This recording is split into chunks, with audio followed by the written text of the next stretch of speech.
Hello बच्चों, आपका फिर से स्वागत है फिजिक्स वाला प्लेटफॉर्म पर। चलो मेरे दोस्तों, आज हम लोग आइसोमरिज्म का नेक्स्ट लेक्चर करते हैं। प्यारे बच्चों, आप लोगों ने देखा है कि आइसोमरिज्म के पहले लेक्चर में क्या बात हुई, दूसरे लेक्चर में क्या बात हुई। आज हमारे पास टारगेट के फॉर्म में क्या क्या चीजें हैं। तो आज टारगेट के फॉर्म में ऑप्टिकल आइसोमरिज्म है, आज टारगेट के फॉर्म में कन्फर्मेशनल आइसोमरिज्म है। तो चलो उन दोनों बातों को खत्म करते हैं। ठीक है, कैसे, इस बात को डिस्कस करते हैं। सबसे पहले डिस्कस करेंगे आज ऑप्टिकल आइसोमरिज्म। ऑप्टिकल आइसोमरिज्म, देखो ऑप्टिकल आइसोमरिज्म में क्या बातें डिस्कस करनी है, कैसे डिस्कस करनी है, इस बात का डिस्कशन उठाते हैं। ठीक है दोस्तों, ध्यान दीजिएगा जरा। होता क्या है, हमारे पास कोई लाइट सोर्स है, ये देखो एक लाइट सोर्स है। तो लाइट सोर्स का प्रोपोगेशन क्या होता है, सभी डायरेक्शन में होता है, इस तरह से, है ना। कोई लाइट सोर्स होता है तो उसका प्रोपोगेशन क्या है, सभी डायरेक्शन में होता है, इस तरह से। ये देखो, अब मैंने क्या किया, इसको किसी क्रिस्टल से पास करा दिया, इसको टूरमैलिन क्रिस्टल बोलते हैं, और इसको कन्वर्ट कर लिया क्या, एक डायरेक्शन। अब ये क्या है, एक डायरेक्शन की लाइट है, इसको बोलते हैं पीपीएल। पीपीएल मतलब फिजिक्स में आपने पढ़ रखा है, plane polarised light. PPL, plane polarised light. अब दोस्तों क्या हुआ, इस प्लेन पोलराइज्ड लाइट को मैंने एक सॉल्यूशन से पास करा दिया।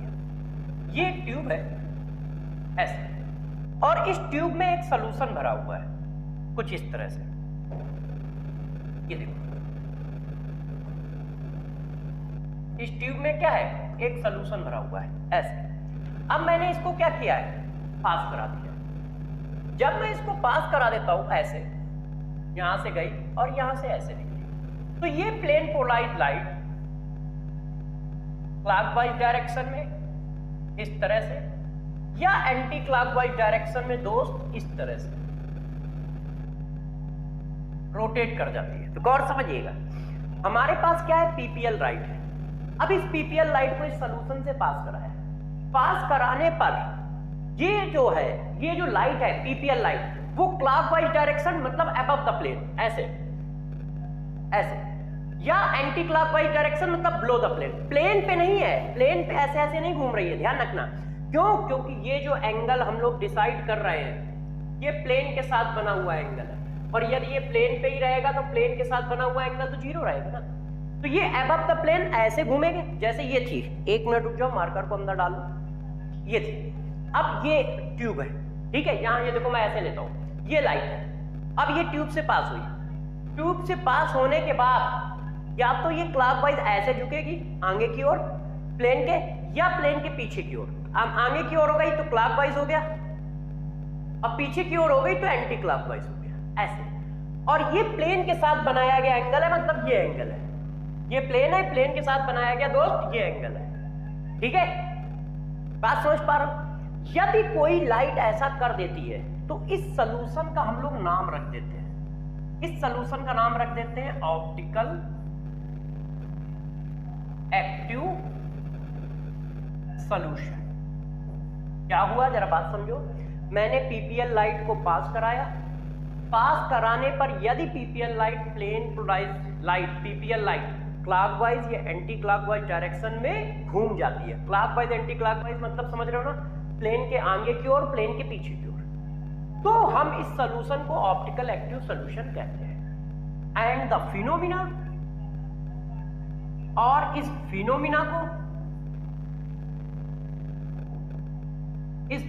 को क्या कहा जाता है, ऑप्टिकल आइसोमरिज्म। इस फिनोमिना को हम ऑप्टिकल आइसोमरिज्म कहते हैं। ठीक है, ऐसा। अब मैंने कहा कि यार ये जो हमारे पास ट्यूब है, इसकी लेंथ L है, इसके अंदर जो सॉल्यूशन भरा है उसका कंसंट्रेशन C ग्राम पर सेंटीमीटर क्यूब है, C ग्राम पर सेंटीमीटर क्यूब है। तो जरा बताओ एंगल ऑफ रोटेशन कितना आएगा। तो जो एंगल ऑफ रोटेशन है वो देखो कितना आता है, theta equal to theta naught divided by C into L। कौन कौन क्या क्या है जरा समझिए। वेयर जो हमारा थीटा नॉट है वो क्या है, वो है specific angle of rotation, angle of rotation. अब बात आएगी कि सर ये स्पेसिफिक एंगल ऑफ रोटेशन का मतलब क्या है।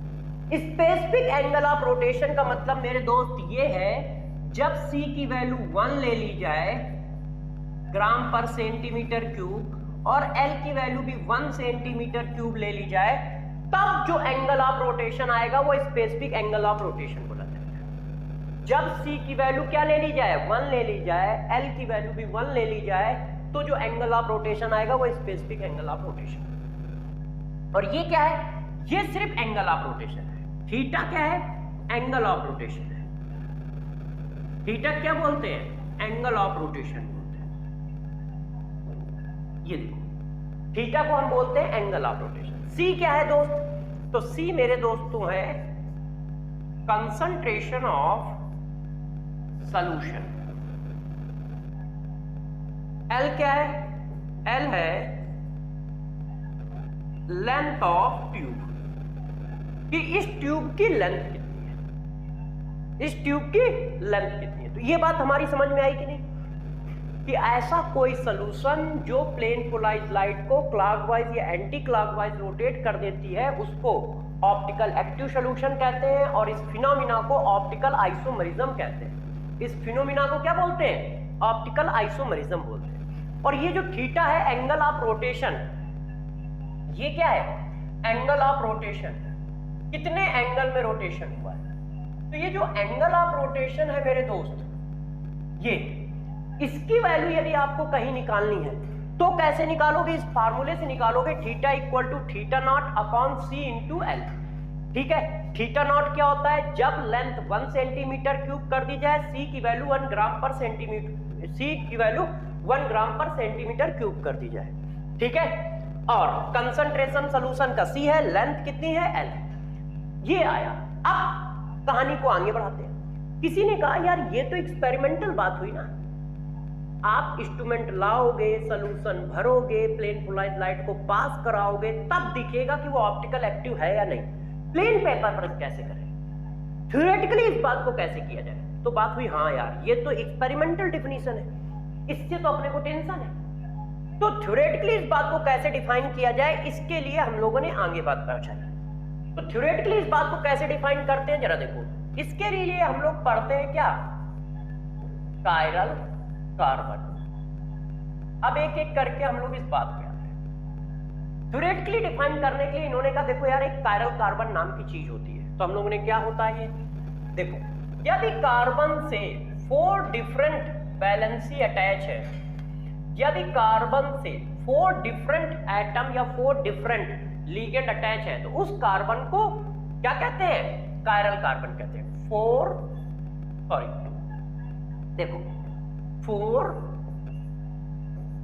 डिफरेंट एटम या फिर 4 डिफरेंट लीगेंड। ठीक है, लीगेंड का मतलब आप ग्रुप कह सकते हो, क्योंकि लीगेंड का मतलब फिर कोऑर्डिनेशन केमिस्ट्री समझ लेने लगोगे। यदि किसी कार्बन से 4 डिफरेंट एटम या 4 डिफरेंट ग्रुप अटैच है, तो उस कार्बन को हम लोग नाम देते हैं क्या, कायरल कार्बन। उस कार्बन को दोस्त क्या नाम देते हैं, कायरल कार्बन। ठीक है, ये बात।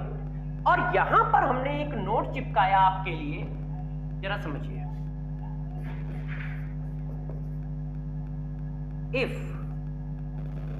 मॉलिक्यूल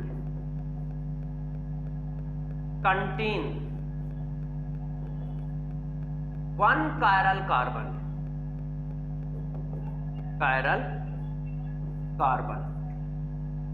यदि किसी मॉलिक्यूल में एक कायरल कार्बन है, तो ध्यान रखना मॉलिक्यूल क्या होगा, ऑप्टिकल एक्टिव होगा। पहला पॉइंट ये आया, यदि किसी मॉलिक्यूल में मेरे दोस्त एक कायरल कार्बन है, तो वो मॉलिक्यूल हमारा ऑप्टिकल एक्टिव होगा।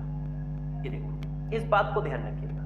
यदि कोई ऐसा मॉलिक्यूल है जिसके पास क्या है, एक कायरल कार्बन है तो वो मॉलिक्यूल ऑप्टिकल एक्टिव होगा। फॉर एग्जाम्पल कहानी को थोड़ा सा और आगे ले चलते हैं। जैसे ये देखो, इस कार्बन को मेरे बच्चों देखो, ये लिखा है CH3 CH OH। अब जरा बताओ क्या ये कार्बन कायरल है?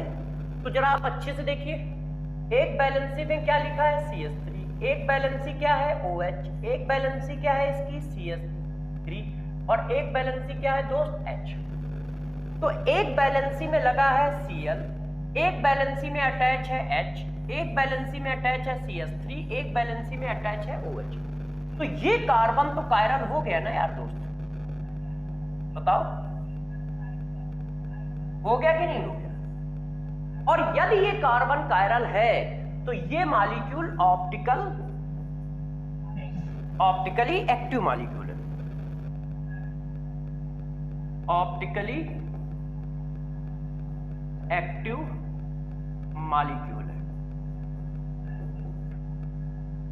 ये कैसा है? ऑप्टिकली एक्टिव मॉलिक्यूल है, मतलब ये मॉलिक्यूल इस पीपीएल को क्लॉकवाइज या एंटी क्लॉकवाइज घुमा देगा, ये कहा जा रहा है। ऑप्टिकली एक्टिव का मतलब क्या है? ये इस पीपीएल को क्लॉकवाइज या एंटी क्लॉकवाइज घुमा देगा। क्यों? क्योंकि इसके पास एक कायरल कार्बन है। तो थ्योरेटिकली हम कहते हैं कि यदि किसी के पास एक कायरल कार्बन है तो ये प्लेन पोलराइज्ड लाइट को क्या है? क्लॉकवाइज या एंटी क्लॉकवाइज जरूर घुमा देगा। यदि किसी मॉलिक्यूल के पास एक कायरल कार्बन होता है तो इसके दो फिगर होते हैं। जरा देखो अगला point, molecule have to figure. यदि कोई ऑप्टिकल एक्टिव मॉलिक्यूल है तो उसके पास दो फिगर होंगे। कौन कौन होंगे? एक वो, जैसे ये देखो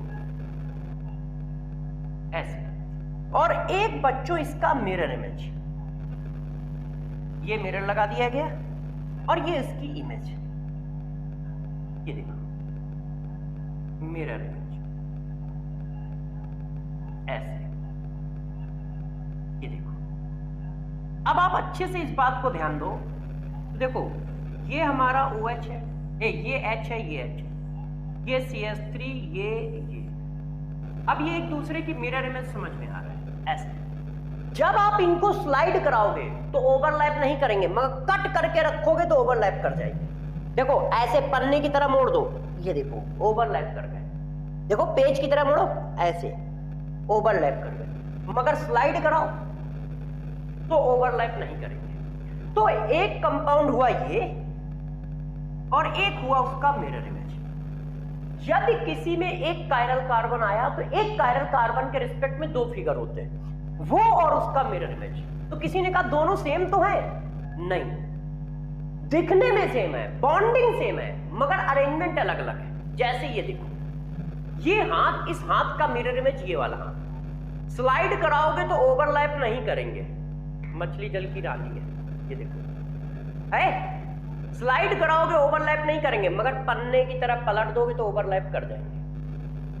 यदि ये सेम फिगर है तो स्लाइड कराने पे ओवरलैप करने चाहिए, है ना? तो जरा ये देखो, तो यही कहानी यहां पे दिखने में एक जैसे समझ में आ रहा है, जैसे ये हाथ एक जैसा है। अब यदि मैं हाथ सिर्फ इतना सा दिखाऊं ना तो तुम नहीं समझ पाओगे कि ये लेफ्ट हैंड है कि राइट हैंड है। दोनों एक साथ दिखा रहा हो तो तुम समझ पा रहे हो, मगर सिर्फ इतना हाथ खींच के रख दिया जाएगा तो तुम नहीं समझ पाओगे। तो वही हाल है, बॉन्ड सेम है मगर ओरिएंटेशन थ्री डायमेंशनल प्लेन पे अलग अलग है। तो एक फिगर ये हुआ, एक फिगर ये हुआ, ये इसका मिरर इमेज है। नॉन सुपर इम्पॉसिबल होते हैं। नॉन सुपर इम्पॉसिबल का मतलब स्लाइड कराने पर ओवरलैप नहीं करेंगे। नॉन सुपर इम्पॉसिबल का मतलब ये हुआ, ठीक है ना? ये और ये, इसका मतलब एक कायरल कार्बन में यदि किसी के पास एक कायरल कार्बन है तो उसके रिस्पेक्ट में दो फिगर आएंगे, एक वो और एक उसका मिरर इमेज। ये फिगर है और ये इसका मिरर इमेज है, ये देखो, ठीक है? ये और ये इसका मिरर इमेज। तो एक कायरल कार्बन के रिस्पेक्ट में दो फिगर, वो और उसका एक मिरर इमेज, ऐसे। अब जरा बच्चों बताओ कि क्या ये मॉलिक्यूल कायरल है? देखो, चलो इसको थोड़ी देर में करते हैं, पहले थोड़ा सा एक और एग्जांपल लेते हैं लाइन स्ट्रक्चर पर। ये बताओ बच्चों, क्या ये वाला मॉलिक्यूल हमारा कायरल है?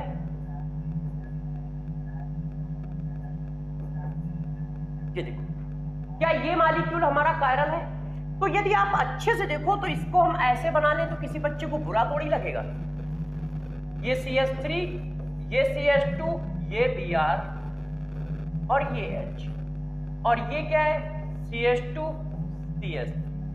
अब जरा मुझे ये बात बताओ यार, मुझे ये बात बताओ, ये वाला और ये वाला क्या डिफरेंट है? क्या ये दोनों डिफरेंट हैं? तो यार दोस्तों ये दोनों तो सेम है ना। देखो ये तो सेम, सॉरी ये तो क्या है दोस्त, ये तो सेम ग्रुप है। तो 4 डिफरेंट कहां हुए? ये तो 3 डिफरेंट हुए, 1 2 और इनमें से कोई एक। तो ये कार्बन कायरल नहीं है। ये क्या है? कायरल नहीं है। और जब कायरल नहीं है तो ये मॉलिक्यूल ऑप्टिकल एक्टिव भी नहीं है। ये मॉलिक्यूल ऑप्टिकल एक्टिव भी नहीं है। अब इसी मॉलिक्यूल में जरा सा चेंज कर देते हैं तो देखना, इसी मॉलिक्यूल में मैं जरा सा चेंज करने का जा रहा हूं। इस Br को उठा के बस यहां रख दे रहा हूं। ये देखो, अब जरा चेक करके बताओ। तो अब मैं डायरेक्ट चेक कर दे रहा हूं यार, ठीक है ना, क्योंकि अब आप इतने बड़े हो गए हो 2 एग्जांपल के बाद कि इस बात को समझ सको। एक ग्रुप ये है जो इससे अटैच है, एक ग्रुप पूरा ये है जो इससे अटैच है, एक ग्रुप ये है जो इससे अटैच है, और एक कौन है? हाइड्रोजन। इस कार्बन से यही 4 ग्रुप तो अटैच है और ये चारों अलग अलग है। इसका मतलब तुम कह सकते हो कि ये कायरल कार्बन है। और मेरे दोस्त यदि तुम ये कह सकते हो कि ये कायरल कार्बन है तो ये मॉलिक्यूल कैसा होगा? ऑप्टिकल एक्टिव होगा। ऑप्टिकल एक्टिव होगा। और इसके नंबर ऑफ आइसोमर कितने होंगे? Total number of active isomers, total number of active isomers कितने होंगे दोस्त? 2 होंगे। कौन कौन? ये और इसका मिरर इमेज, वो और उसका मिरर इमेज, ऐसे। और इन दोनों के पेयर को क्या बोला जाता है? Enantiomers pair. इसको बोलते हैं क्या? Enantiomers pair. Pair of mirror image, इन दोनों के पेयर को बोला जाता है इनांसियोमर्स पेयर। और इन दोनों फिगर को हम कहते हैं इनांसियोमर्स आइसोमर। ये और इसका मिरर इमेज, इसको बोलते हैं इनांसियोमर्स पेयर और फिनोमिना बोला जाता है इनांसियोमर्स। तो इसके कितने आइसोमर आए? 2 आइसोमर आए। अब आपने कहा सर ये वाला एग्जांपल छोड़ो, आप जरा इस एग्जांपल के बारे में बताओ कि इसको कैसे करोगे। मैंने कहा कौन सा एग्जांपल है? बच्चे ने कहा ये एग्जांपल। इस एग्जांपल को बताइए, क्या ये ऑप्टिकल एक्टिव है?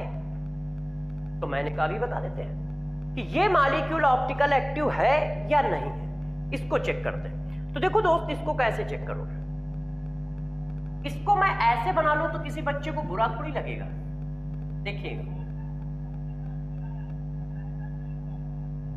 ये हमारे पास और ये हमारे पास, यहां पर एक क्या होगा? OH और क्या होगा? H होगा। तो जरा बताना कितने डिफरेंट टाइप की बैलेंसिंग है? 1 डिफरेंट, ठीक है, 2 डिफरेंट। अब ये दोनों डिफरेंट है या नहीं ये कैसे डिसाइड होगा? क्योंकि ये तो एक दूसरे से ज्वाइंट है। तो इसके लिए क्या करते हैं? एक लाइन खींच लेते हैं उसी जगह से। ये देखो, एक ऐसे लाइन खींच लो सीधी, ये ऐसे। अब लाइन के एक साइड और लाइन के दोनों साइड अलग अलग है तो अलग अलग लिगेंड है। भाई एक कार्बन से 4 अटैच होंगे, एक बैलेंस ये हो गई, एक ये हो गई। अब ये दोनों एक दूसरे से जुड़ी हुई हैं। जब ये एक दोनों से जुड़ी हुई हैं तो हमको कैसे पता ये अलग अलग है? तो यहां से यहां तक चेक करो, लाइन के एक साइड का पार्ट और लाइन के दूसरे साइड का पार्ट चेक करो क्या सेम है। यहां से इस पार्ट को चेक करो, ये पार्ट एक पार्ट है, इसको चेक करो, और एक ये पार्ट, इसको चेक करो, क्या दोनों सेम है? तो यार इसके पास CH3 है, इसके पास CH3 नहीं है। तो यदि सेम नहीं है ना, दोनों पार्ट क्या है? अलग अलग है।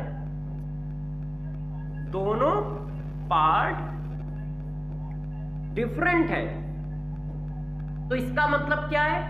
ये डिफरेंट लीगेंड है, डिफरेंट ग्रुप है, और यदि दोनों पार्ट सेम है, दोनों पार्ट कैसे हैं? सेम, तो इसका मतलब क्या हुआ? ये सेम ग्रुप है, सेम ग्रुप है। ये देखिए, दोनों पार्ट सेम है तो सेम ग्रुप है, दोनों पार्ट डिफरेंट है तो डिफरेंट ग्रुप है। ठीक है बच्चों, बात समझ पा रहे? तो क्या ये सेम है? नहीं। तो इसका मतलब बैलेंसी 1 बैलेंसी 2, और ये एक दूसरी बैलेंसी मानी जाएगी और ये एक तीसरी बैलेंसी मानी जाएगी। तो चारों बैलेंसी अलग अलग है ना, तो ये वाला कार्बन हमारा कैसा हो जाएगा? तो मेरे दोस्त प्यारे बच्चों, ये कार्बन कैसा हो जाएगा? कायरल कार्बन हो जाएगा। ये कार्बन कैसा हो जाएगा? कायरल। और कायरल कार्बन हो गया तो क्या हो गया? ऑप्टिकली एक्टिव हो गया, ऑप्टिकली एक्टिव हो गया। ये वाला कार्बन भी कायरल हो जाएगा। इसको भी इसी तरह से काउंट करोगे तो ये भी कायरल आएगा। मैंने एक के रिस्पेक्ट में अभी निकाल दिया। तो जब हमारे पास कोई साइक्लिक होगा तो हम क्या करेंगे? एक लाइन खींच देंगे और लाइन के दोनों ओर चेक कर लेंगे। एक और एग्जांपल देता हूं, जैसे ये देखो, किसी ने पूछा क्या ये मॉलिक्यूल ऑप्टिकली एक्टिव है? हाँ देखो यार, अब इस मॉलिक्यूल में हम ये चेक करना चाहते हैं कि ये ऑप्टिकल आइसोमरिज्म शो करेगा कि नहीं। तो कैसे करोगे दोस्तों? तो सबसे पहले क्या करना है? 4 डिफरेंट लिगेंड चेक करना है। तो जरा देखो, एक तो हमारा क्या है? Cl। अब तुमने क्या किया? एक लाइन ऐसे खींची, ठीक है कि नहीं? थोड़ा सा इस लाइन को कलर कर देते हैं, ब्लैक के ऊपर ब्लैक अच्छा लगता है मगर समझ में नहीं आता है दोस्तों।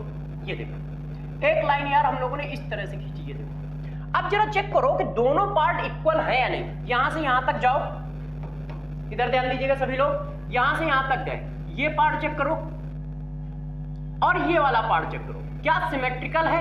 एक जैसा है? यदि यार दोस्तों ये सिमेट्रिकल है तो इसका मतलब क्या हुआ? दोनों लिगेंड सेम है। तो कितने लिगेंड थे? एक Cl लगा है, एक क्या लगा है? H। एक Cl हो गया, एक H हो गया। बची हुई 2 बैलेंसी यदि आप अच्छे से चेक करें तो कैसी है? सिमेट्रिकल है। मतलब दोनों में सेम टाइप का लिगेंड लगा हुआ है। जो लिगेंड ये है वही लिगेंड ये है। लिगेंड का मतलब ग्रुप होता है, ध्यान रखिएगा कि आप लोग लिगेंड को कुछ और समझोगे। यार सर लिगेंड बोल रहे हैं, यहाँ पे तो कोऑर्डिनेशन केमिस्ट्री चल नहीं रही है। तो ये देखो, इसका मतलब क्या है? यदि 2 बैलेंसी सेम है तो ये कैसा हो जाएगा? अकायरल हो जाएगा। मतलब ये ऑप्टिकल आइसोमरिज्म नहीं शो करेगा। तो बात समझ पा रहे हो? करना क्या है अपने को? करना सिर्फ इतना सा है कि यार एक कायरल कार्बन ढूंढना है और उस कायरल कार्बन पे जो 4 लिगेंड लगे हैं या 4 एटम अटैच है या 4 ग्रुप अटैच है वो डिफरेंट होने चाहिए। और जब साइक्लिक कंपाउंड होगा तो किस तरह से चेक करोगे? एक इमेजिनरी प्लेन डालोगे और दोनों पार्ट को मैच करोगे। यदि दोनों पार्ट एक दूसरे की मिरर इमेज है इसका मतलब वो सिमेट्रिकल है, और सिमेट्रिकल है तो इसका मतलब वो सेम लिगेंड है, और सेम लिगेंड है तो फिर 4 डिफरेंट कहां हुए? और 4 डिफरेंट नहीं हुए तो वो कायरल कहां हुआ मेरे दोस्त? इतनी बात सही है, कहानी को आगे बढ़ाएं। तो अब जरा देखो यार, नोट नंबर नेक्स्ट, यदि किसी के पास एक से ज्यादा कायरल कार्बन होगा तो कैसे चेक करोगे? तो अब जरा देखो, इफ 2 एंड मोर देन 2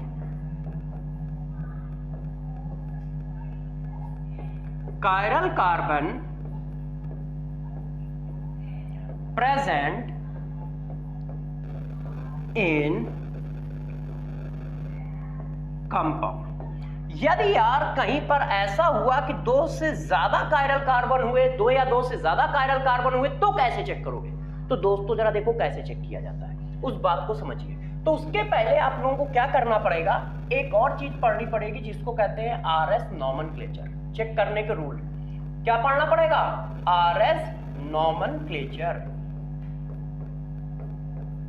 ये देखो, RS नॉमेनक्लेचर कैसे पढ़ा जाता है इस बात को बताते हैं। चलो देखिए, एक साइंटिस्ट थे फिशर प्रोजेक्शन। अब आप इस बात को थोड़ा सा पढ़ लो, फिर इसके बाद हम लोग टॉपिक को और आगे बढ़ाएंगे। ये क्या होता है, किस तरह से काम करता है, इसको बताते हैं। लास्ट क्लास में मैंने इस पर थोड़ी सी डिटेल दी थी। तो देखो क्या होता है, हम लोग इसको क्रॉस से रिप्रेजेंट करते हैं। जो क्रॉस का पॉइंट होता है वो कायरल कार्बन को रिप्रेजेंट करता है। ये देखो इस तरह से। देखिए जहां जहां पर आपने क्रॉस लगा रखा है वो क्या है, कायरल कार्बन को रिप्रेजेंट कर रहा है कुछ इस तरह से। ये देखो ये कायरल कार्बन हो गया, ये कायरल कार्बन हो गया, ऐसे। तो जब भी कहीं पर हमें कुछ ऐसा देखना हो तो सबसे पहले फिजर ने क्या किया, उन्होंने बताया कि हम कायरल कार्बन को 2 डायमेंशनल प्लेन में कैसे रिप्रेजेंट करेंगे। तो 2 डायमेंशनल प्लेन में रिप्रेजेंट करने के लिए उन्होंने क्या किया, एक क्रॉस बनाया, उस क्रॉस का जो सेंटर होता है उनके हिसाब से वो कायरल कार्बन है। और बची हुई 4 डिफरेंट बैलेंसी वो ये है, बची हुई 4 डिफरेंट बैलेंसी कौन है, 1, और बेटा ये क्या है 2, और ये क्या है 3, और ये क्या है दोस्त 4। तो ये 4 इसकी डिफरेंट बैलेंसी है। नीचे वाले कायरल कार्बन की डिफरेंट बैलेंसी कौन सी होंगी, वो ये होंगी 1, 2, 3 और 4। देखो 4 नंबर बैलेंसी दोनों में कॉमन है, दोनों में कॉमन है। इस 4 का मतलब ये पूरा 4 है, इस 4 का मतलब ये पूरा 4 है दोस्त। तो हमें सबसे पहले क्या चेक करना पड़ेगा, सबसे पहले नॉमेनक्लेचर करना पड़ेगा। अभी कौन सा, आरएस नॉमेनक्लेचर। आरएस नॉमेनक्लेचर कैसे किया जाता है, सबसे पहले तो मैंने ये बात बताई कि आप उसको पकड़ो कि कायरल कार्बन कहां पे है। अब जब आपको कायरल कार्बन मिल जाता है तो फिर किस तरह से करते हैं जरा देखो। जैसे ये एक मॉलिक्यूल है CH3 CHOH CHO, क्या बता सकते हो ये कौन सा मॉलिक्यूल है। अब इस मॉलिक्यूल को मैंने इस तरह से रिप्रेजेंट कर दिया है, देखिए CHO, ठीक है, इधर मैंने लिख दिया है OH, इधर लिख दिया है CH3 और इधर लिख दिया है H। अब यार दोस्त इनमें क्या करो, इनमें नंबर डाल दो। नंबर कैसे डालोगे, तो नंबर डालने का आपको मैंने रूल बताया था। कैसे बताया था कि जिसका एटॉमिक नंबर ज्यादा होगा उसको पहला नंबर डालोगे, जिसका एटॉमिक नंबर ज्यादा होगा उसको पहला नंबर डालोगे। तो जरा चेक करो, ये बैलेंसी का मेन पॉइंट है कायरल कार्बन है, इसकी पहली बैलेंसी ये, इस पे क्या अटैच है ऑक्सीजन, इसकी बैलेंसी पे क्या अटैच है कार्बन, इसकी बैलेंसी पे दोस्त क्या अटैच है कार्बन, इसकी बैलेंसी पे दोस्त क्या अटैच है हाइड्रोजन। तो जरा देखो नंबर डालते हैं, जिसका एटॉमिक नंबर ज्यादा होगा उसको आप पहले नंबर डालोगे। तो जरा बताना ऑक्सीजन का एटॉमिक नंबर ज्यादा होता है कि कार्बन का, तो ऑक्सीजन का क्या होता है 8, कार्बन का क्या होता है 1, इसका मतलब पहला नंबर तो इसको डाल दिया।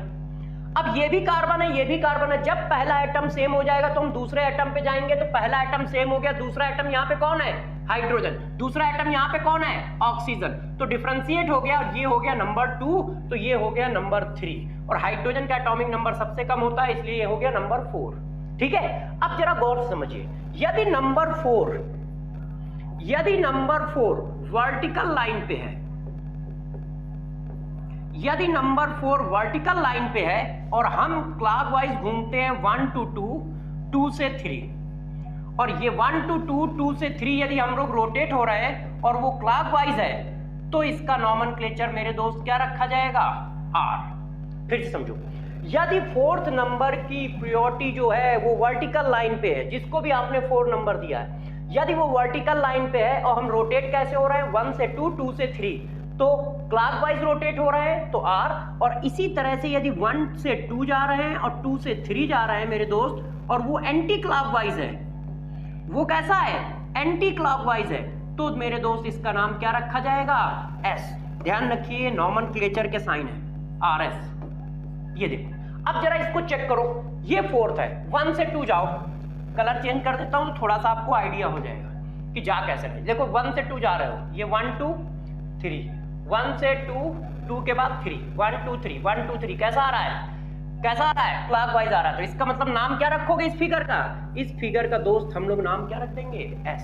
क्यों, ये 4th नंबर पे है और हम घूम कैसे रहे क्लॉकवाइज रहे, और घूमते समय जरा देखना कैसे जाओगे, 1 से 2 जाओगे, 2 से 3 जाओगे, 1 से 2 जाओगे, 2 से 3 जाओगे।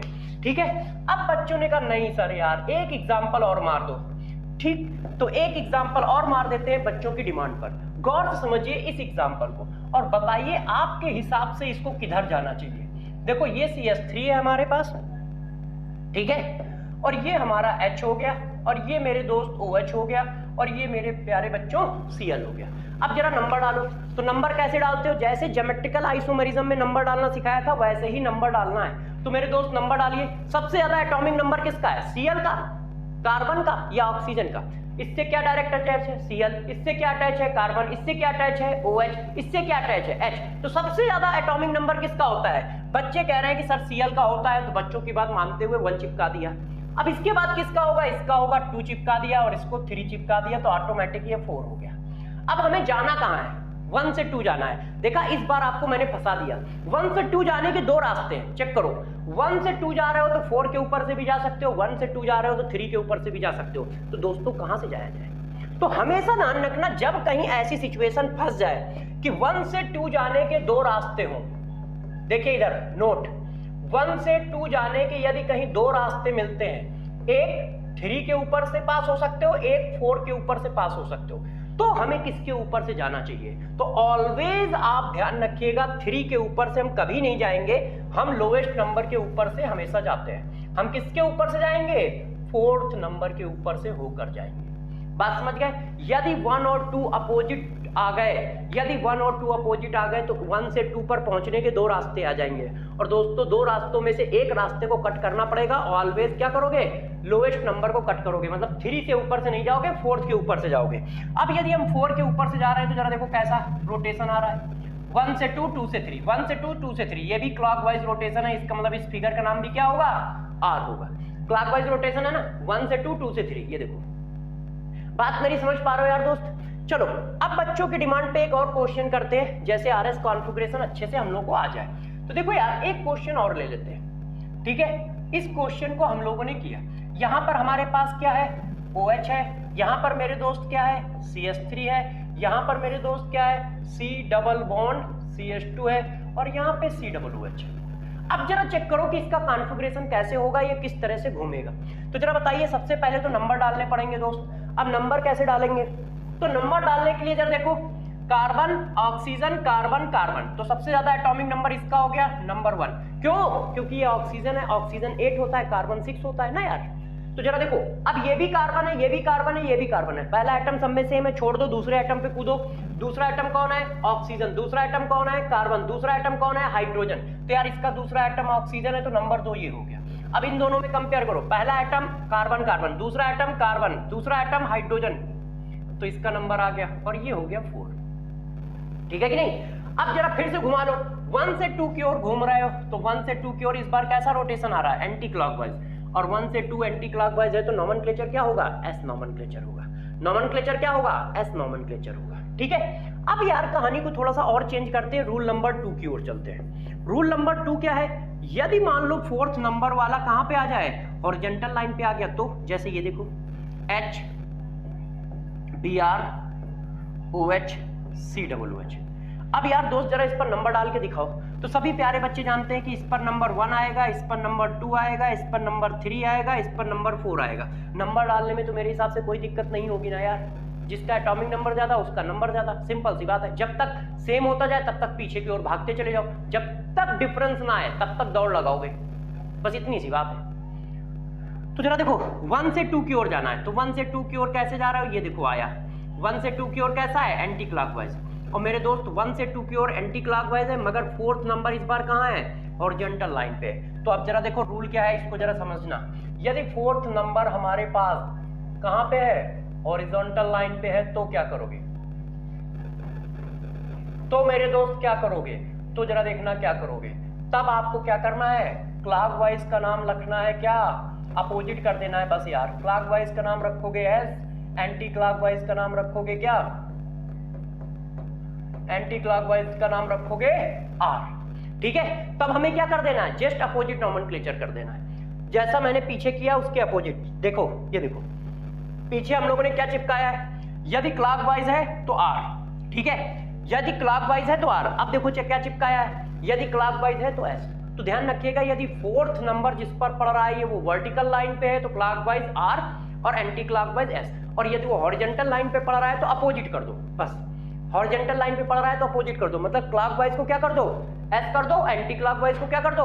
आर कर दो। अब प्यारे बच्चों जरा इसका नोमेनक्लेचर करके बताइए कहां जा रहा है? ये एंटी क्लॉकवाइज था, एंटी क्लॉकवाइज 4th नंबर कहां है? हॉरिजॉन्टल लाइन पे, तो क्या नाम आएगा? Anti clockwise 4th number horizontal line पे नाम क्या आएगा? एस। ठीक है कि नहीं? आप कह रहे हो कि सर यार ऐसे मजा नहीं आएगा।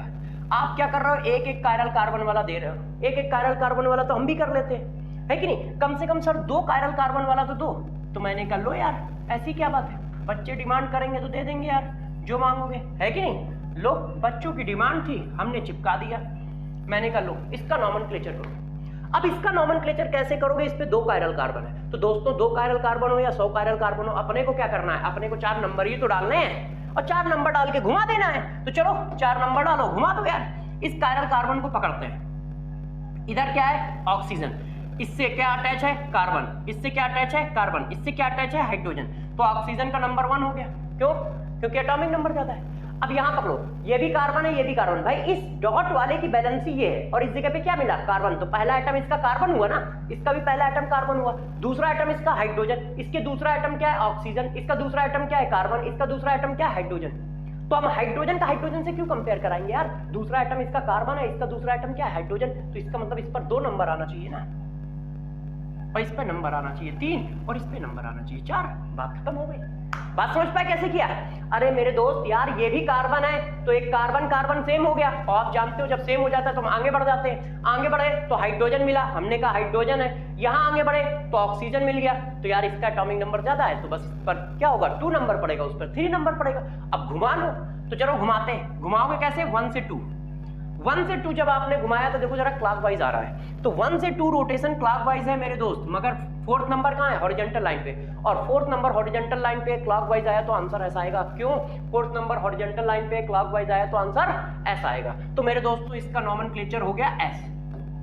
अब नीचे वाले का नॉमेनक्लेचर करो, तो फिर से हम नीचे वाले का नॉमेनक्लेचर करने चलते हैं। देखिए नंबर डालो, इसकी बैलेंसी ये कायरल कार्बन है, अब इस कायरल कार्बन के अबाउट नंबर डालते हैं, तो देखो जरा मेरे दोस्त, ये क्या है ऑक्सीजन, ये क्या है कार्बन, ये क्या है कार्बन, ये क्या है हाइड्रोजन, तो ये तो बात समझ में आ गई, ऑक्सीजन का एटॉमिक नंबर क्या हो गया 1। अब यहां पर भी कार्बन है, यहां पर भी कार्बन है, तो पहला सेम छोड़ दो, आगे बढ़ो, इसके बाद ऑक्सीजन कार्बन हाइड्रोजन, इस पे आगे बढ़ो कार्बन ऑक्सीजन। अब गौर से जरा देखो, मैंने कहा था कि जितने एटम जितने बॉन्ड उतने एटम, ये देखो इसका मतलब यहाँ 3 ऑक्सीजन है, क्योंकि यार ये COOH है ना, तो COOH को मेरे दोस्तों ऐसे ही तो लिखते हैं ना, तो इसका मतलब जितने बॉन्ड उतने एटम, कितने बॉन्ड लगे 2, तो 2 एटम लगे हैं, ये सपोज करके चलना है ना यार, कॉन्सेप्ट भूल गए क्या? याददाश्त तेज करो यार, ऐसे नहीं चलेगा। तो जरा देखो इसका मतलब क्या हुआ, इस डबल बॉन्ड का मतलब हुआ इस कार्बन से 2 ऑक्सीजन अटैच है, तो इस कार्बन से कितने ऑक्सीजन अटैच है 3, और इस कार्बन से कितने ऑक्सीजन अटैच है 1, तो बेचारा गरीब कौन, ये अमीर कौन, ये तो अमीर वाले को 2 नंबर दो, गरीब वाले को 3 नंबर दो, और चौथा तो अपना बेचारा ये है, ये हाइड्रोजन। बात समझ पाए कैसे किया?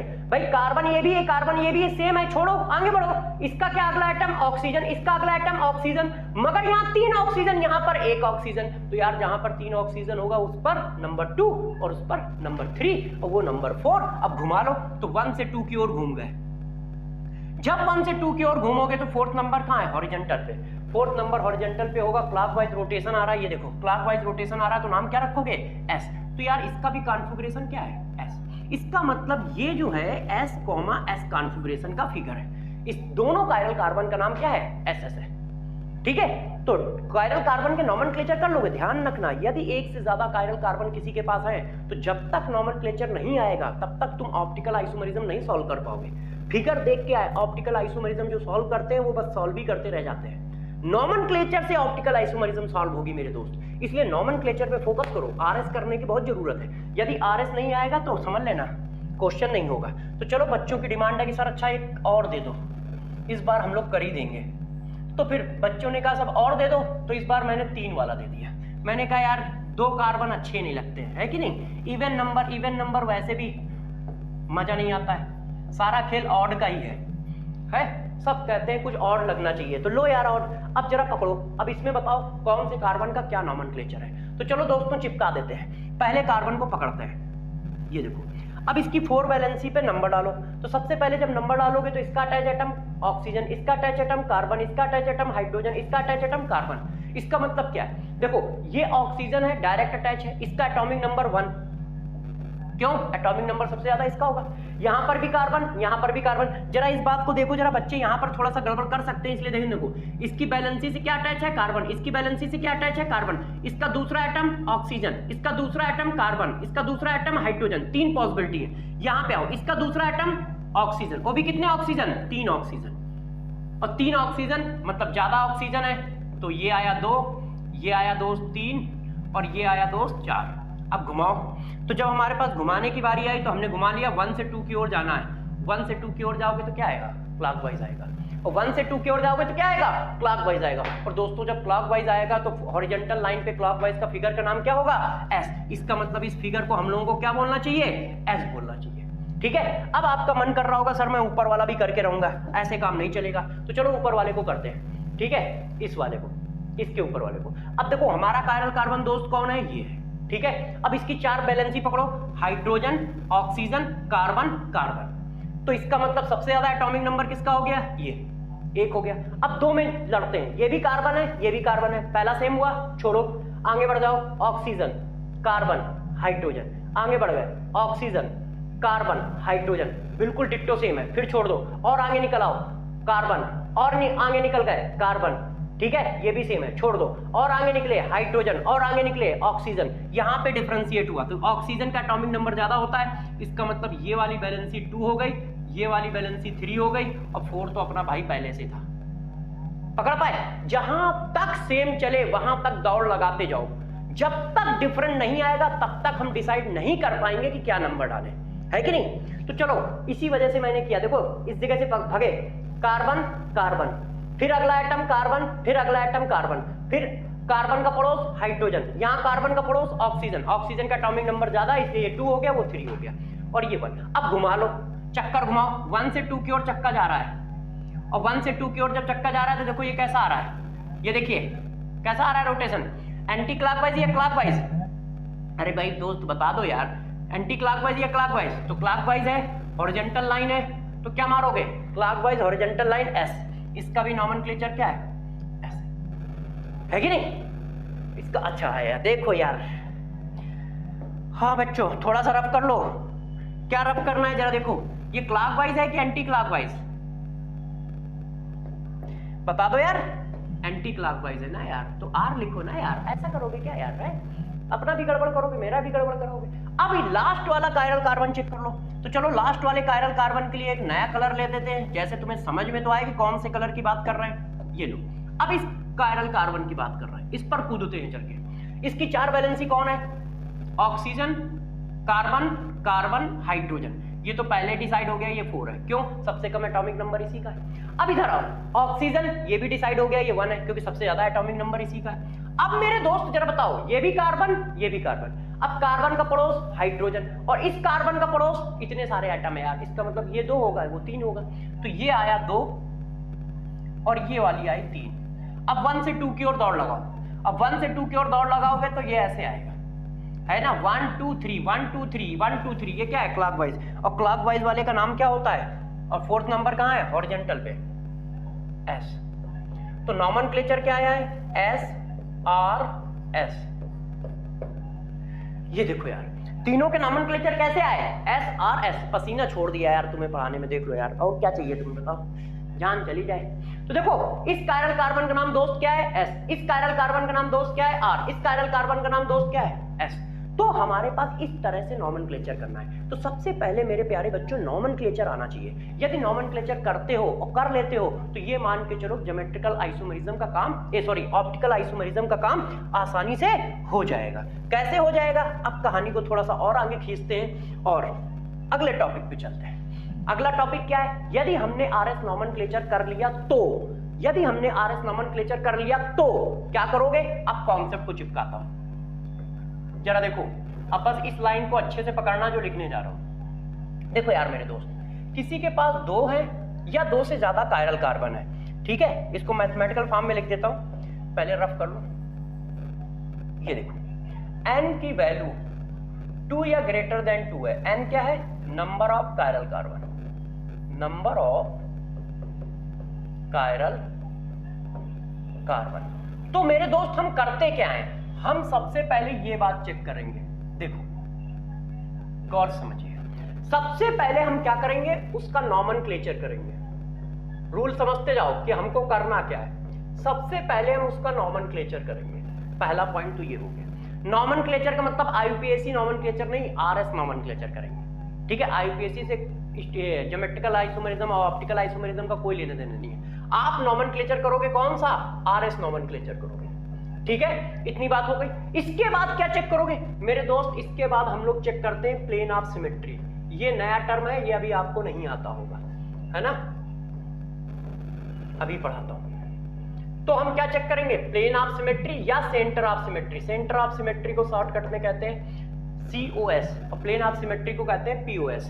तो हम POS या COS चेक करेंगे। इसके बाद क्या चेक करोगे, यदि ये दोनों मिलती हैं, नॉमेनक्लेचर कर लिया, प्लेन ऑफ सिमेट्री कर लिया, इसके बाद हम डिसाइड करेंगे कि वो मॉलिक्यूल ऑप्टिकल एक्टिव है या नहीं है। तब यहां पर जाके यस या नो का डिसीजन होगा। आप हर क्वेश्चन में बस यही काम करोगे, क्या सबसे पहले नॉमेनक्लेचर करोगे, देन प्लेन ऑफ सिमेट्री या सेंटर ऑफ सिमेट्री निकालोगे और फिर डिसाइड होगा कि वो ऑप्टिकल एक्टिव है या नहीं।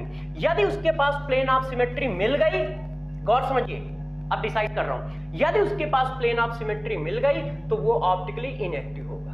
किसी भी तरह की सिमेट्री की मिल गई तो वो ऑप्टिकली क्या होगा, ऑप्टिकली इनएक्टिव होगा।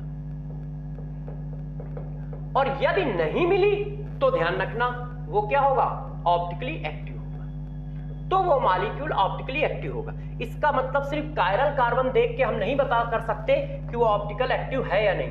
कायरल कार्बन देख के हम तभी पता लगा सकते हैं जब एक कायरल कार्बन, यदि एक से ज्यादा कायरल कार्बन है मेरे दोस्त तो हम नहीं पता लगा सकते। उसके लिए हमें क्या करना पड़ेगा, इतना सारा काम करना पड़ेगा। ठीक है, क्या पहले नॉमेनक्लेचर किया, नॉमेनक्लेचर से हम प्लेन ऑफ सिमेट्री या सेंटर ऑफ सिमेट्री निकालेंगे। यदि वो मिल गई तो ऑप्टिकली इनएक्टिव होगा मॉलिक्यूल, और यदि वो नहीं मिलती है तो ऑप्टिकली एक्टिव होगा मॉलिक्यूल। अब कैसे चेक किया जाता है इस बात को मैं समझाता हूं, गौर से समझिए।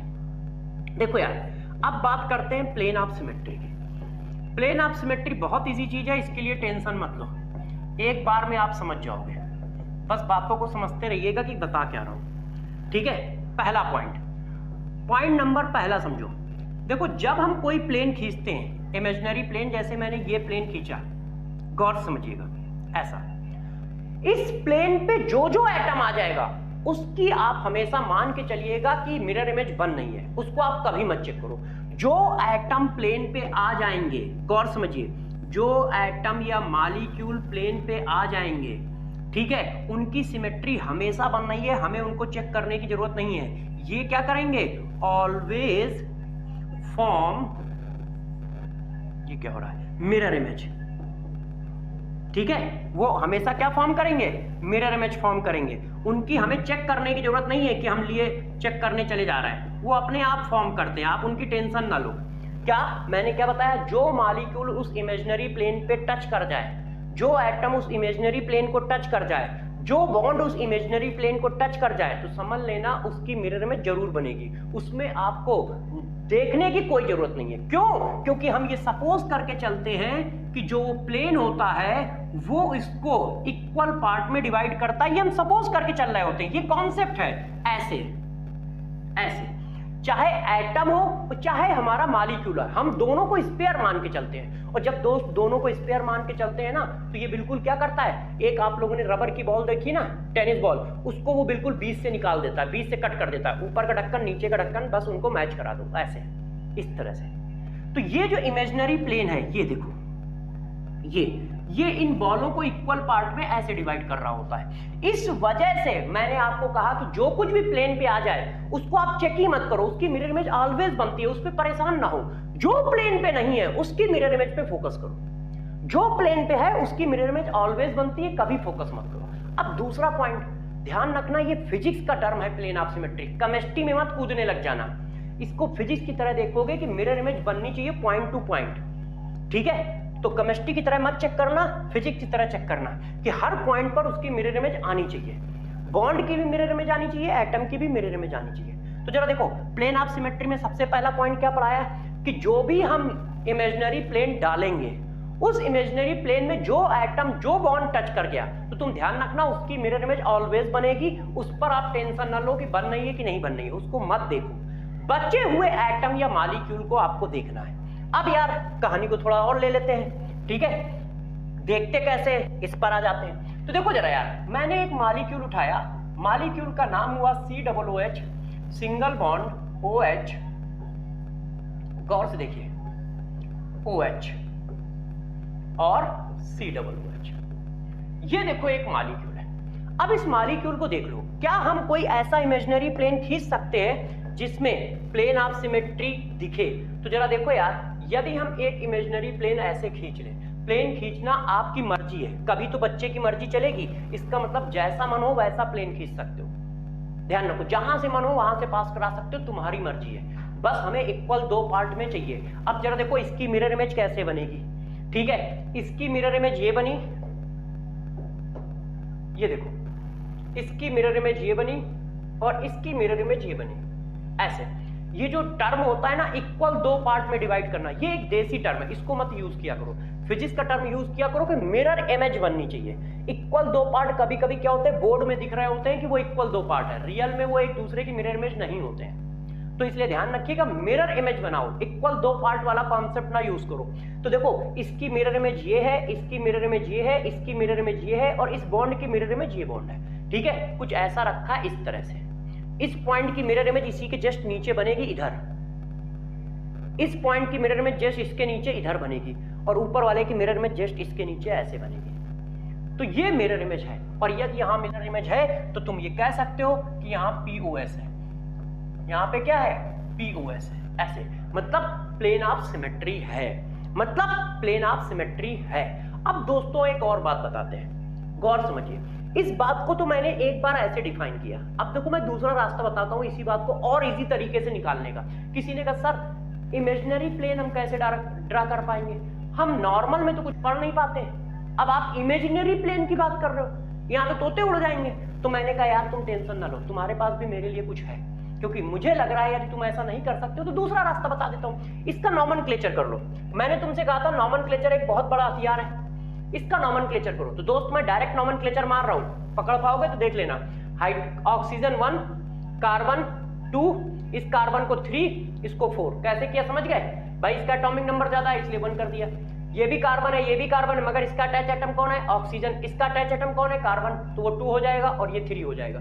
तो 1 2 3 4। अब 1 से 2 की ओर घुमा लिया, एंटी क्लॉकवाइज आ रहा है, ये देखो 1 से 2 की ओर घुमा लिया, एंटी क्लॉकवाइज आ रहा है, 1 से 2 की ओर घुमा लिया, एंटी क्लॉकवाइज आ रहा है। देख रहे हो, बात समझ पाना यार, ये 1 है, ये दोस्त 2 है और ये 3 है, ये 4 है, 1 से 2 घुमा रहा है ऐसे, ये देखो एंटी क्लॉकवाइज आ रहा है। और 4th नंबर कहां पे है, 4th नंबर मेरे दोस्त हॉरिजॉन्टल पे है, anti clockwise 4th number horizontal R। किसी ने कहा यार anti clockwise 4th number horizontal R कहां होता है, तो मैंने कहा बिल्कुल सही है, जरा एक बार ये देखो लिखा है anti clockwise 4th number R। यदि 4th नंबर हॉरिजॉन्टल लाइन पे तो एंटी क्लॉकवाइज को क्या नाम दोगे, R नाम दोगे। तो ये देखो मेरे दोस्त R आया। अब कहानी को थोड़ा सा पीछे जा रहा है, चलो देखो, ये देखो यार कहां गए, यहां पे थे हम लोग। अब जरा देखो यार दोस्तों, ये आ रहा है, अब नीचे वाले का नॉमेनक्लेचर निकालो। तो जरा देखो नीचे वाले का नॉमेनक्लेचर हम लोग कैसे निकालते हैं, ये देखो CO कितना हो गया, OH कितना हो गया 1, कार्बन कार्बन, कार्बन का एडजेसेंट ऑक्सीजन, कार्बन का एडजेसेंट कार्बन, तो ये हो गया 2 और ये हो गया मेरे दोस्त 3 और ये हो गया 4। अब 1 से 2 गए, ये देखो आ रहा है, ये क्या आ रहा है, ये भी एंटी क्लॉकवाइज आ रहा है कि क्लॉकवाइज आ रहा है, क्लॉकवाइज आ रहा है। तो ये देखो क्लॉकवाइज आ रहा है, क्लॉकवाइज हॉरिजॉन्टल लाइन पे क्या होगा S, क्लॉकवाइज हॉरिजॉन्टल लाइन पे क्या होगा S है। अब जरा मेरी बात को गौर से सुनो, ये तुम्हारे लिए बहुत इंपॉर्टेंट बात है प्यारे बच्चों, जरा गौर से देखिए। R की जो मिरर इमेज होती है, ध्यान रखिएगा, अच्छे से बनाता हूं। R की जो मिरर इमेज होती है दोस्त, वो हमेशा S होती है ऐसे, और S की जो मिरर इमेज होती है वो हमेशा R होती है ऐसे। बात समझ पाए क्या कह रहा हूं, मैं ये कहना चाह रहा हूं मेरे दोस्तों कि R की मिरर इमेज S है नॉमेनक्लेचर में और S की मिरर इमेज R है, मगर ये कब है, जब क्या हो, जो बचे हुए लीगेंड है, मतलब 4 डिफरेंट लीगेंड जो हों वो दोनों में सेम हो, 4 डिफरेंट लीगेंड जो है, ठीक है, वो दोनों में क्या हो, सेम हो। जो लीगेंड पहले वाले में लगे हैं वही लीगेंड दूसरे वाले कार्बन में भी लगे होने चाहिए। ये जो 4 डिफरेंट लीगेंड है ये दोनों में सेम होने चाहिए, तब आप ऐसा कॉन्सेप्ट लगा सकते हो, आपको प्लेन खींचने की जरूरत ही नहीं है, आप सिर्फ नॉमेनक्लेचर से निकाल सकते हो। फॉर एग्जांपल जैसे देखो इस कायरल कार्बन पे क्या लगा है, OH लगा है, COOH लगा है, H लगा है दोस्त। इस कायरल कार्बन पे क्या लगा है, OH लगा है, COOH लगा है, H लगा है। चारों बैलेंसी सेम है ना दोनों की।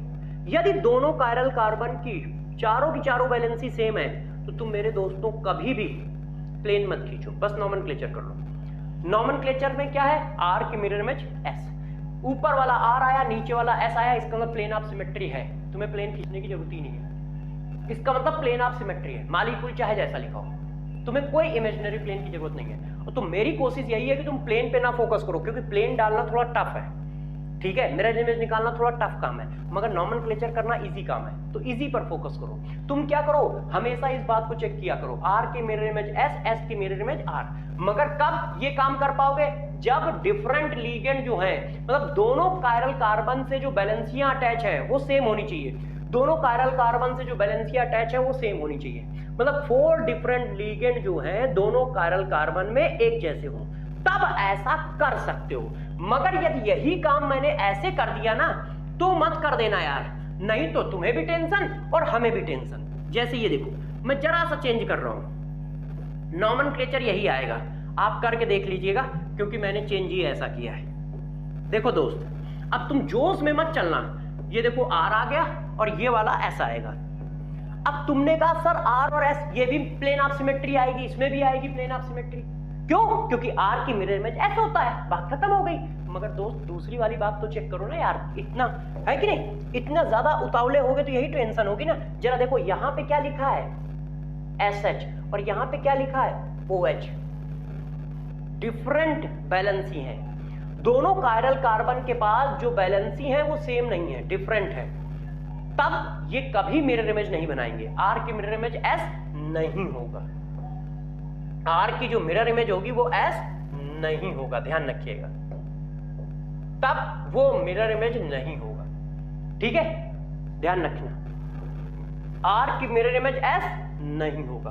कब नहीं होगा, जब डिफरेंट बैलेंसी है तो ऐसे, ये देखो, और मेरे दोस्त डिफरेंट बैलेंसी है तो प्लेन ऑफ सिमेट्री कभी मिलेगी नहीं यार, है कि नहीं, सेम पॉइंट की मिरर इमेज दूसरा सेम पॉइंट होता है, जब पॉइंट ही सेम नहीं है तो मिरर इमेज कहां से मिलनी है, इसमें तो थोड़ा दिमाग ही नहीं लगाना भाई। SH एक टाइप है, अब SH की मिरर इमेज SH ही होगा ना, तो दूसरा SH होना तो चाहिए मेरे दोस्त, तभी तो मिरर इमेज बनेगी, मेरी बात समझ रहे हो ना भाई। प्लेन के एक साइड में और प्लेन के दूसरे साइड में सेम मॉलिक्यूल आएगा ना, तभी तो मिरर इमेज कह सकते हो, और वो मॉलिक्यूल ही एक है, तो वो दो जगह पे कैसे आ सकता है? इसका मतलब क्या है, बस तुम उससे प्लेन पास करा सकते हो, और प्लेन पास कराओगे तो वो इक्वल दो पार्ट में डिवाइड हो जाएगा। मगर यदि यहां से प्लेन तुमने पास करा दिया तो इस OH की मिरर इमेज ऊपर तो OH ही नहीं है, तो मिरर इमेज बनाएगा कहां से? तो कभी भी एक बात ध्यान रखो, आप इस कॉन्सेप्ट को ज्यादा फॉलो करो, इसको कम फॉलो करो, जब ये ना मिला करे तब आप इसको फॉलो किया करो, प्लेन ऑफ सिमेट्री को।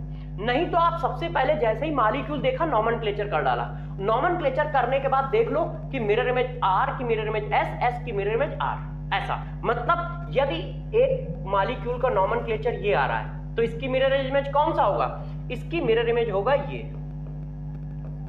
आर की मिरर इमेज एस, एस की मिरर इमेज आर, ऐसा होगा। मगर ये कब प्रूफ कर पाओगे, ये कब बात सही होगी, जब सारे लीगेंड सेम हो, ऑल लीगेंड्स। अरे यार लीगेंड का मतलब तो समझ रहे हो ना, कि मैं लीगेंड लिखता हूं तो तुम लोग कोऑर्डिनेशन केमिस्ट्री में पहुंच जाओ। लीगेंड का मतलब है अटैच ग्रुप, अटैच मॉलिक्यूल, जो भी कुछ अटैच है, एटम, वो कैसे होने चाहिए, वो मेरे दोस्तों सेम होने चाहिए, तब ये कॉन्सेप्ट लगाया जा सकता है। और जर्नली सब सेम ही देंगे, तुम्हें टेंशन ना लो, क्योंकि यदि सेम ना हुए तो प्लेन ऑफ सिमेट्री नहीं मिलेगी, और प्लेन ऑफ सिमेट्री ना मिली तो क्वेश्चन इजी हो जाता है, तो वो देते सेम ही है। तो तुम इस बात पर ज्यादा फोकस रखो, उस बात पे कम फोकस रखो। अब कहानी को थोड़ा सा और आगे ले चलते हैं, ठीक है, हम मिरर इमेज खींचना सीख गए, प्लेन ऑफ सिमेट्री खींचना सीख गए, तो अब जरा क्वेश्चन पे कूदते हैं कि कोई क्वेश्चन कैसे करें। देखो अब मैं आपको एक क्वेश्चन लिखने जा रहा हूं, ठीक है, ये एक CH3 है, ये Br है, ये H है, ठीक है, ये H है, ये Br है और ये CH3 है। एक फिगर गौर से देखना, अब इन्हीं के बीच में हम सब पढ़ा देंगे। एक ये फिगर, ये CH3 है, ये H है, ये Br है, ये H है, ये Br है, ये CH3 है।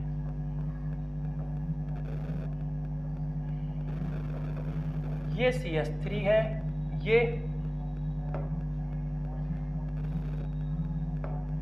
ये देखो क्या है, Br है, ये H है, ये CH3 है, ये H है, ये Br है। एक फिगर और, ये Br है, ये H है, ये CH3 है, ये CH3 है, ये H है, ये Br। ये देखो 4 फिगर है। अब मेरे दोस्तों इन 4 फिगर में हमें क्या करना है? इन चारों फिगर में हमें ये चेक करना है सबसे पहले कौन कौन से आइडेंटिकल फिगर है। क्वेश्चन नंबर 1, ठीक है। इस फिगर को A नाम दिया है, इस फिगर को B नाम दिया है, इस फिगर को C नाम दिया है, इस फिगर को D नाम दिया है। तो सबसे पहला क्वेश्चन है आइडेंटिकल फिगर निकालना।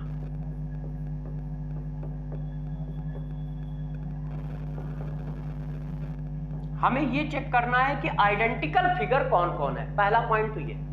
दूसरा बेटा हमें ये चेक करना है कि कौन एक दूसरे के इनांसियोमर्स हैं। तो हमें चेक करना है इनांसियोमर्स पेयर कौन है।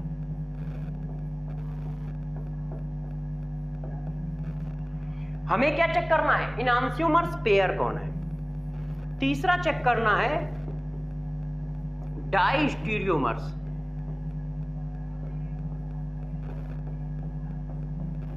डाइस्टीरियोमर्स पेयर कौन कौन है, ठीक है। चौथा चेक करना है मीजो कंपाउंड कौन है। अब पढ़ाते जाएंगे सब बता देंगे इसी में कि मीजो कंपाउंड कौन है। अब जरा देखो ये सब कैसे निकाला जाता है, इस बात को अब आपको समझाते हैं बहुत अच्छे से। अब आप क्या करो, सबसे पहले नॉमेनक्लेचर करो। मैंने आपको क्या पढ़ाया है? मैंने आपको नॉमेनक्लेचर करना सिखाया है। तो सबसे पहले मेरे दोस्तों इन सबका नॉमेनक्लेचर कर लो, सबका नॉमेनक्लेचर कर लो। अब मैं नॉमेनक्लेचर करता हूं। देखो 1 2 3 4, बात समझ गया कैसे? देखो क्या है, यदि मैं डायरेक्ट RS नहीं लिखूंगा तो नंबर डाल दूंगा तो फिर दिखने में बहुत दिक्कत होती है। तो ये 1 क्योंकि एटॉमिक नंबर सबसे ज्यादा है, फिर इसका एटॉमिक नंबर क्योंकि ये भी कार्बन, ये भी कार्बन, कार्बन से हाइड्रोजन, कार्बन से कार्बन, तो 1 2 3 4। तो 1 से 2 की ओर चलोगे तो ऐसे आएगा। और ये क्या आ रहा है? क्लॉकवाइज। क्लॉकवाइज रोटेशन है और H कहाँ है? हॉरिजॉन्टल पे है, तो ये क्या होगा? S। इसका नॉमेनक्लेचर करो 1 2 3 4। तो 1 से 2 की ओर चला, ये भी क्लॉकवाइज है, क्लॉकवाइज रोटेशन है, हॉरिजॉन्टल पे है, ये भी क्या है? S। तो ये SS फिगर है। अब इस पे आओ 1 2 3 4। तो 1 से 2 की ओर चलो, 1 से 2 की ओर ऐसा है, एंटी क्लॉकवाइज रोटेशन है, हॉरिजॉन्टल पे है, R। इसको चेक करो 1 2 3 4। 1 से 2 की ओर चलो, एंटी क्लॉकवाइज रोटेशन है और हॉरिजॉन्टल लाइन पे है, 4th नंबर R। बात समझ पा रहे हो? ये थोड़ा हो सकता है समझने में दिक्कत आ रही हो तो 2-4 क्वेश्चनों की प्रैक्टिस कर लेना। ये क्या है? अब इसका नॉमेनक्लेचर करो मेरे दोस्त 1 2 3 4। तो 1 से 2 की ओर चलोगे, ये देखो क्लॉकवाइज रोटेशन है, तो ये S।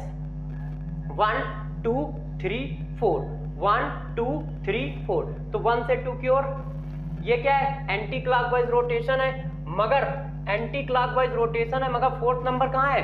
हॉरिजॉन्टल वर्टिकल पे है, तो ये क्या होगा? S, क्योंकि 4th नंबर कहाँ है? वर्टिकल पे।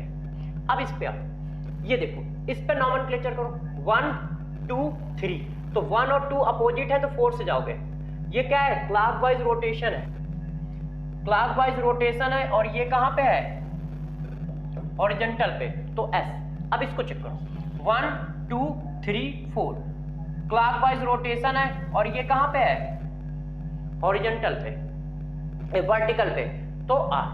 अब ये सारे नॉमेनक्लेचर हो गए। अब मेरे से गौर से समझिएगा, किसी ने पूछा A और B के बीच में क्या रिलेशन है, किसी ने पूछा B और C के बीच में क्या रिलेशन है, किसी ने पूछा C और D के बीच में क्या रिलेशन है, किसी ने पूछा A और D के बीच में क्या रिलेशन है। तो मैं देखो अब सबके रिलेशन बताता हूं, ठीक है। इस बात को आप अच्छे से समझे कि सबके रिलेशन हम लोग कैसे निकालेंगे। देखो यार दोस्त, अब सबके रिलेशन बताता हूं, ध्यान दीजिएगा। A और B के बीच में, A और B में देखो नॉमेनक्लेचर क्या है। पहले तो चेक कर लो सारे लिगेंड सेम है, सारे लिगेंड जो इस कार्बन पे लिगेंड है वही इस कार्बन पे लिगेंड है, सारे लिगेंड सेम है, चेक करो। तो जरा बताना RR की SS की मिरर इमेज कौन होगा? RR। भाई SS की मिरर इमेज कौन होगा? RR। तो ये SS लिखे और ये RR लिखे, इसका मतलब ये क्या है? ये दोनों एक दूसरे के मिरर इमेज है। और दोस्त यदि ये एक दूसरे के मिरर इमेज है तो ये क्या हो गए? दोनों एक दूसरे के मिरर इमेज है, तो ये क्या हुए? इनांसियोमर्स पेयर हुए। ये क्या हो गए? इनांसियोमर्स पेयर हुए। ये देखो, ये मेरे दोस्त क्या हो जाएंगे, इनांशियोमर्स पेयर हो जाएंगे। इनांशियोमर्स पेयर क्या होते हैं, इनांशियोमर्स पेयर एक दूसरे के मिरर इमेज होते हैं, है कि नहीं। ये देखो, और ये कैसे है, इनांशियोमर्स पेयर है। क्यों, क्योंकि आर आर एस एस का मिरर इमेज कौन होगा, आर आर। एस एस का मिरर इमेज कौन होगा, आर आर। ठीक है, अब जरा बी और सी में देखो, ये क्या लिखा है, आर आर, ये क्या लिखा है, एस एस, तो ये भी यही है। आर आर की मिरर इमेज कौन होगा, एस एस। इसका मतलब ये भी इनांशियोमर्स पेयर है। ये भी क्या है, इनांशियोमर्स पेयर है। ये भी क्या है मेरे दोस्त, इनांशियोमर्स पेयर है। ऐसे अब सी और डी में चेक करो, एस एस आर एस, ये एक दूसरे की मिरर इमेज तो नहीं है, तो फिर क्या होंगे, जब वो एक दूसरे की मिरर इमेज नहीं बनाते हैं तो उन्हें बोला जाता है डाइस्टीरियोमर्स पेयर। बी सी और डी क्या है, डाइस्टीरियोमर्स पेयर है। यदि दो फिगर एक दूसरे की मिरर इमेज बना रहे हैं तो वो इनांशियोमर्स पेयर है, और यदि दो फिगर एक दूसरे की मिरर इमेज नहीं बना रहे हैं तो वो डाइस्टीरियोमर्स पेयर है। अभी क्या था, ए की मिरर इमेज जो थी, देखो ए वाले फिगर की मिरर इमेज बी वाला फिगर था, बी वाले फिगर की मिरर इमेज सी वाला फिगर था, ऐसे ये मिरर इमेज थे। मगर अब क्या है, अब यहां पर डाइस्टीरियोमर्स है सी और डी। क्यों, क्योंकि वो एक दूसरे की मिरर इमेज नहीं है, तो इनको क्या बोलते हैं, इनको बोलते हैं डाइस्टीरियोमर्स पेयर।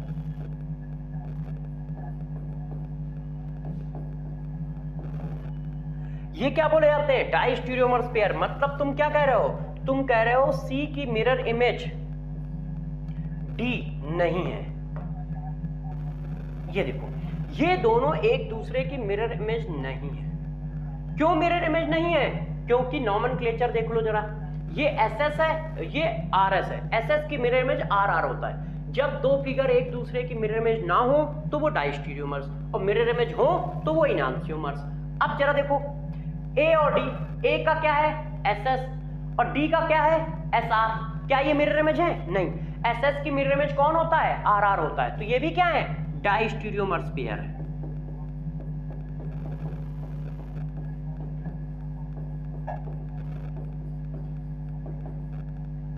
तो ये भी क्या है मेरे दोस्त, डाइस्टीरियोमर्स पेयर है। ऐसे अब इसमें और बात पूछी जाती थी, आइडेंटिकल फिगर कितने, तो जरा ये बताओ, एस एस ये भी है, एस एस ये भी है, इसका मतलब ए और सी आइडेंटिकल फिगर है। ए और सी क्या है, आइडेंटिकल फिगर है कि नहीं। इनांशियोमर्स पेयर कितने, दो, बीसी और सीडी। बीसी और सीडी इनांशियोमर्स पेयर है, दो। कौन कौन, ये दोनों। अब डाइस्टीरियोमर्स पेयर कितने, बहुत सारे बन सकते हैं, मगर एडी तो बन ही सकता है, और भी बन सकते हैं। मीजो कंपाउंड क्या होते हैं, जिनमें प्लेन ऑफ सिमेट्री मिले वो मीजो कंपाउंड। अब देखो मीजो कंपाउंड क्या होता है, तो जरा हम मीजो कंपाउंड के लिए चलते हैं, जिनमें प्लेन ऑफ सिमेट्री मिले। अब प्लेन ऑफ सिमेट्री किसमें मिलेगी, एस की मिरर इमेज आर होता है, नहीं। एस की मिरर इमेज, सॉरी, एस की मिरर इमेज आर होता है, हाँ, मगर ये दोनों एस एस है, ये दोनों आर आर है, ये दोनों एस एस है, ये है। यहां पर प्लेन ऑफ सिमेट्री मिलेगी, आपको दिख नहीं रही है, मगर यहां पर पीओएस है। यहां पर क्या है दोस्त, पीओएस है। तो किसी बच्चे ने कहा सर यहां पर पीओएस कैसे है, दिख तो नहीं रहा है, तो मैंने तो आपको पहले ही बताया था कि प्लेन ऑफ सिमेट्री देखना टफ है, इसी वजह से मैंने आपको कहा था कि नॉमेनक्लेचर पे फोकस करो। एस की मिरर इमेज क्या होगा, आर दिया है, और लीगेंड सेम है, CH3BrH, CH3BrH, सेम लीगेंड लगे हैं, और सेम लीगेंड लगे तो मैंने आपको अभी पढ़ाया है। ये देखो, यदि सेम लीगेंड है तो आर की मिरर इमेज एस होता है, एस की मिरर इमेज आर होता है। आप प्लेन खींचने की जरूरत नहीं है, क्योंकि प्लेन खींचने में फंस जाओगे। ये देखो यहां पर है। तो जब एक दूसरे की मिरर इमेज मिल जाती है मॉलिक्यूल के अंदर, तो उसको मीजो कंपाउंड कहते हैं। मीजो कंपाउंड का मतलब होता है mirror image form within the molecule. Mirror image form within the molecule, mirror image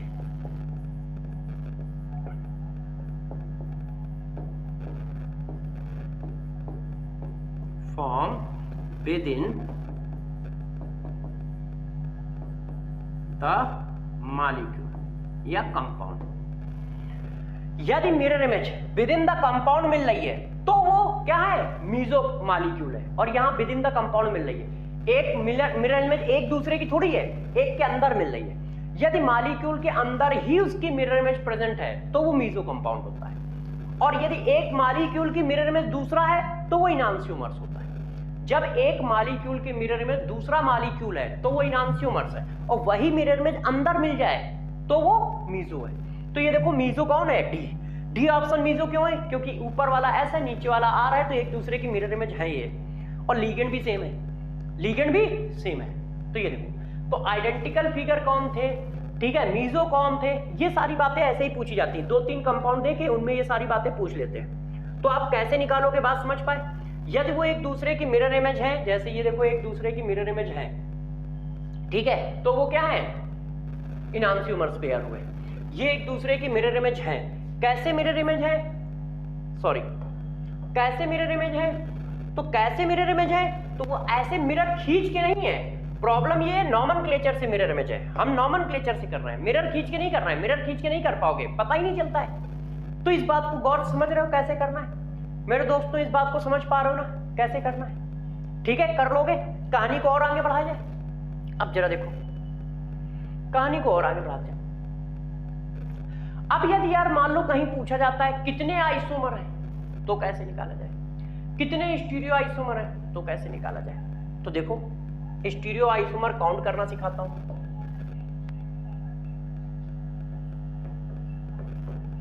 total number of optical isomer. देखो वैसे तो total number of stereo isomer नहीं पूछे जाते।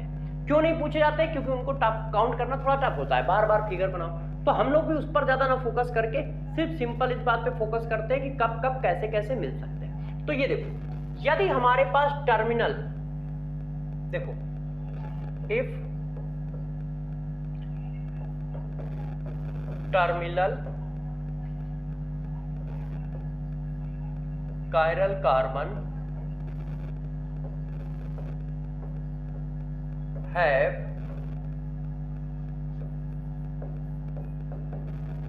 different ligand, या फिर कहो टर्मिनल कैसा है, अनसिमेट्रिकल है।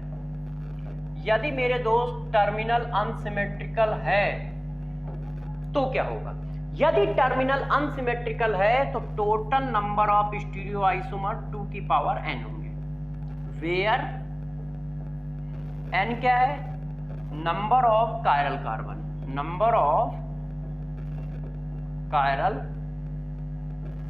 कार्बन।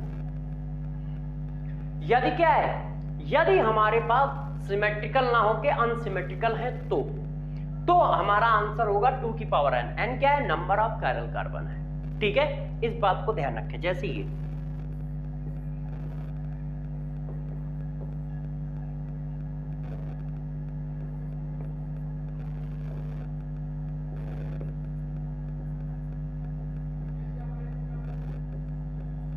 अब कायरल कार्बन दोस्त कितने हैं, तो जरा चेक करो कायरल कार्बन कितने हैं, 1 2 3 कायरल कार्बन है, तो 2 की पावर 3 मतलब 8 ये कहा जा रहा है। तो 8 आइसोमर होंगे कुछ इस तरह से, 2 की पावर 3 8, तो टोटल आइसोमर कितने आ जाएंगे, 8 आइसोमर आ जाएंगे। किस तरह से निकालोगे, इस तरह से निकालोगे। कब, जब वो अनसिमेट्रिकल हो मेरे दोस्त, तब हम इस तरह से निकालेंगे। कौन, टर्मिनल। अब जरा देखो यार यहां तक, अच्छा पीछे देखे जगह है क्या अभी मेरे पास, अच्छा अब एक और एग्जांपल देख सकते हो, जैसे ये देखो सभी बच्चों को पता है कि ये देखो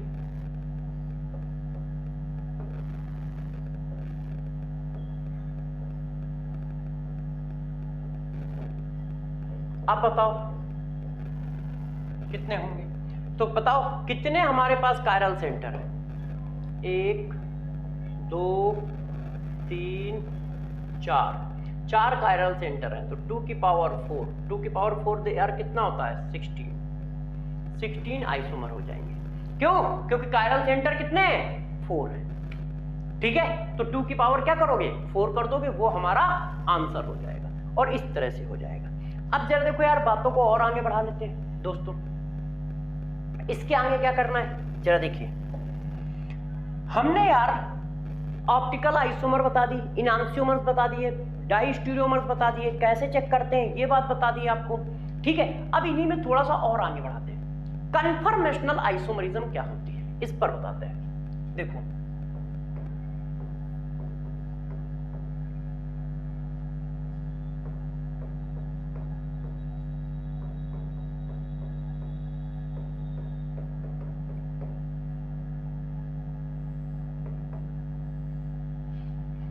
चलो अच्छा दोस्त, कन्फर्मेशनल नेक्स्ट क्लास में बताएंगे, है ना। नेक्स्ट क्लास में हम थोड़ा सा 10 मिनट ले लेंगे, वैसे तो आइसोमरिज्म के टॉपिक का टाइम खत्म हो गया है, मगर हम नेक्स्ट क्लास में आइसोमरिज्म थोड़ा सा पढ़ा लेंगे, क्योंकि जैसे अच्छे से पढ़ाएं। तो कन्फर्मेशनल हम लोग नेक्स्ट क्लास में डिस्कस करेंगे, नेक्स्ट क्लास में कन्फर्मेशनल डिस्कस करेंगे, और मेरे हिसाब से हाइड्रोकार्बन भी है तो हाइड्रोकार्बन भी पढ़ाएंगे, आप टेंशन न लें, ठीक है। तो नेक्स्ट क्लास में हम लोग इन सब बातों को डिस्कस करेंगे। तो आज हम लोग इसी जगह पे खत्म करते हैं। तो आप सभी बच्चे अपना ध्यान रखिएगा, अच्छे से रहिए और रिवीजन करते रहिए। तब तक के लिए आपसे विदा लेते हैं, ऑल द बेस्ट।